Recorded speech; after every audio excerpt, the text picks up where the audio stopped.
নাহমাদুহু ওয়া নুসাল্লি আলা রাসূলিহিল কারীম আম্মা বাদ।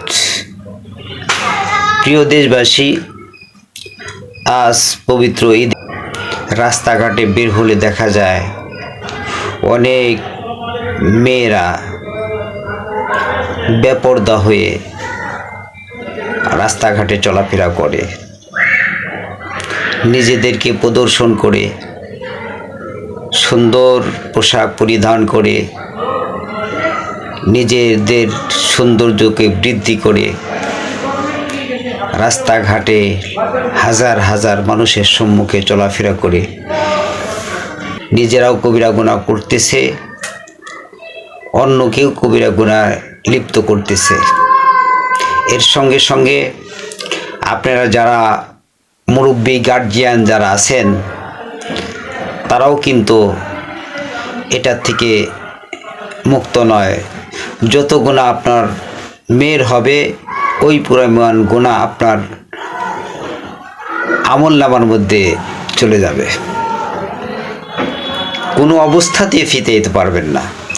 অতএব সারা বিশ্বের সকল মুসলিম মা বোনদেরকে বলছি, ভাই বোনদেরকে বলছি যে আপনারা আপনাদের ছেলে মেয়েদেরকে নিয়ন্ত্রণ করুন। বেপরদায় চলা থেকে সবাইকে বিরত রাখুন। নিজেদের কন্যা সন্তানদেরকে সুন্দর পোশাক পরিধান করে রাস্তা দিয়ে প্রদর্শন করাবেন না এবং এদেরকে পর্দায় রাখুন। সে সৌন্দর্য প্রকাশ করবে বাসার মধ্যে, নির্দিষ্ট স্থানে সুন্দর জামা কাপড় পরিধান করে সাজুগুজু করবে নিজের বাড়িতে, বাহিরে নয়।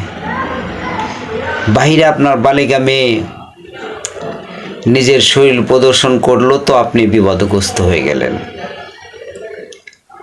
যে একে প্রদর্শন করবে সেও দায়ুস, এবং যে করাবে, যে করার অনুমতি দিবে সেও দায়ুস। দায়ুস লা ইয়াদখুলুল জান্নাহ, দায়ুস কোনো দিন জান্নাতে যেতে পারবে না। অতএব নিজের সন্তানদেরকে রাস্তাঘাটে ঘোরার অনুমতি দিচ্ছেন, আপনার চোখের সামনে এরা বেপরদা হয়ে রাস্তাঘাটে চলাফেরা করছে, আপনি কি মনে করছেন এটা আপনার জীবনের যে বড় বিপদ মুসিবত টেনে আনবে? আপনাকে জাহান্নামে না নেওয়া পর্যন্ত এরা ক্ষান্ত হবে না।